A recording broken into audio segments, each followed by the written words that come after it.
attract to yourself that which you desire. What you desire desires you, or what you want wants you. And it's really coming to understand that there is an energy that will bring things to you, that will have things begin to show up. And this is not to say that you just put out your manifestation desire and then just sit around and wait for some huge magnet in the sky to just turn on and be facing towards you and have everything just go, there it is. There's an element of working with this divine universal force that is everywhere, and a part of this divine essence.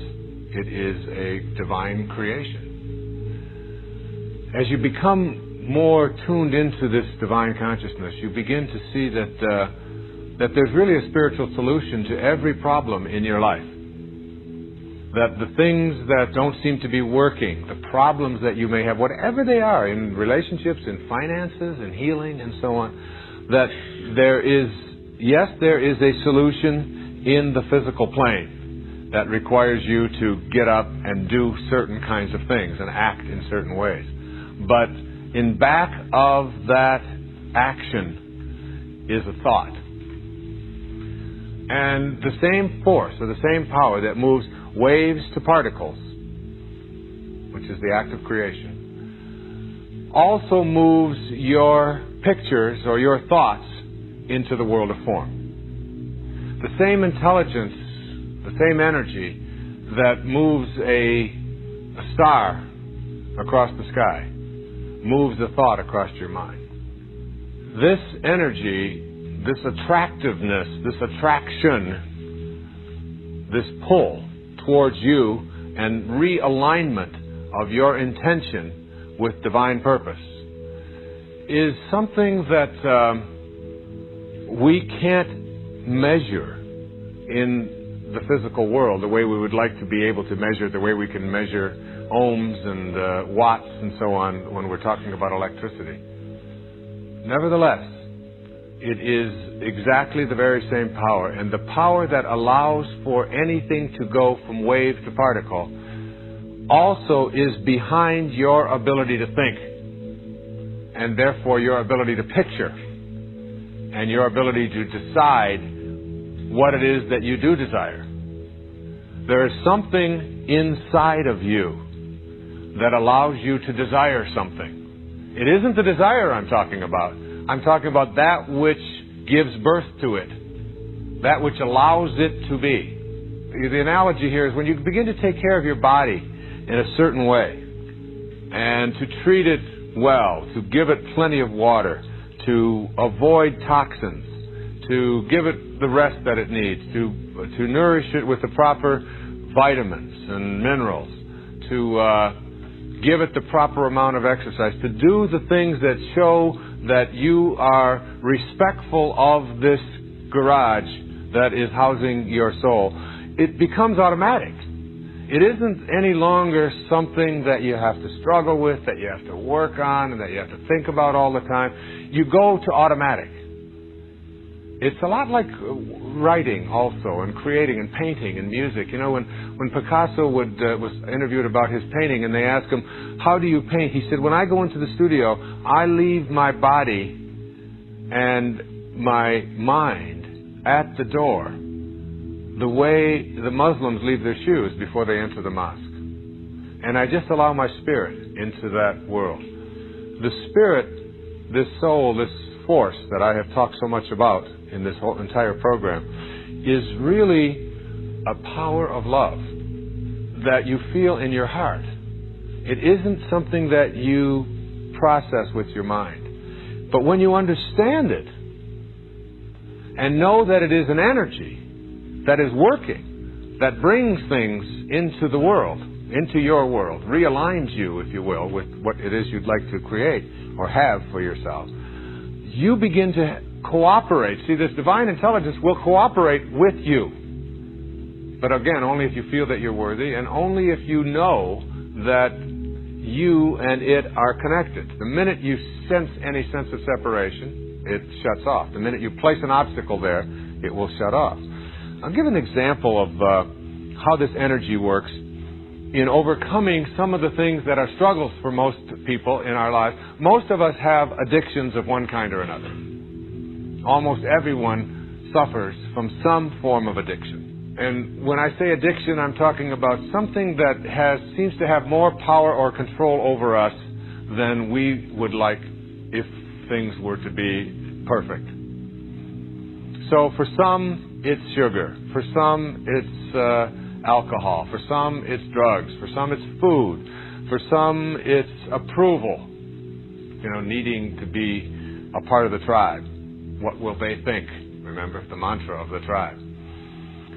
In terms of understanding this as a power and as an energy, I would like you to think of back to the room that I talked about earlier. And your back is against the wall, and everything to the right, even though we know that it's all one. Spirit, God is in everything. Okay? But for purposes of seeing it here, listening to it here, we go back to the room, and everything on the right represents the physical world. Now let's look at an addiction. Something that owns us. There are three aspects to an addiction.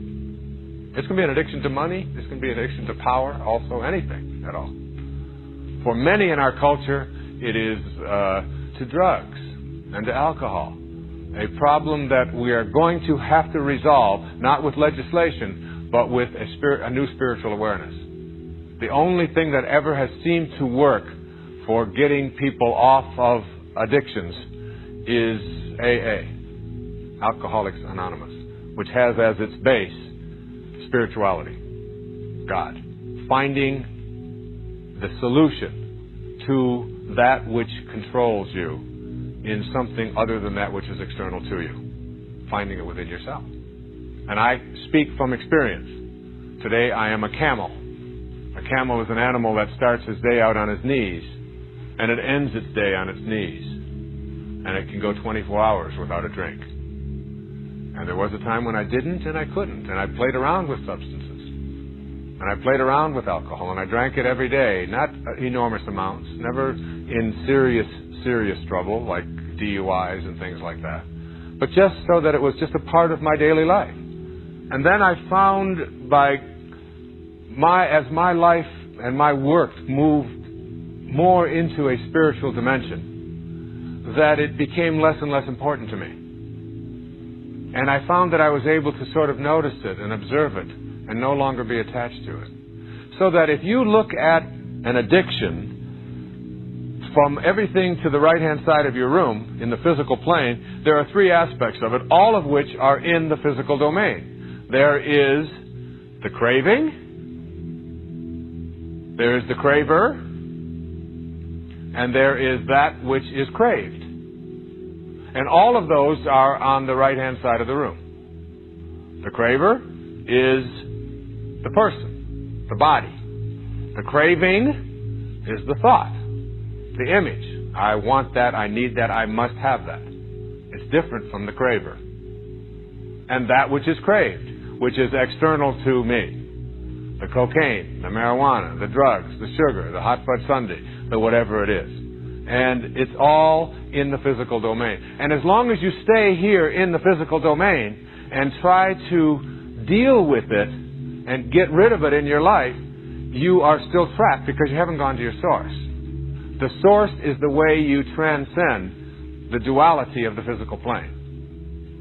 And so, when you go to your source and go to the left-hand side of the room and become your source and now become the witness and observe that and just notice it and just put your attention on it and just watch it with love, which I'll be talking about in the next principle, and just observe it from a perspective of I am connected to that, it is me, I have become it, and I can also transcend it and go beyond it by just putting my attention on a new aspect of myself, which is pure.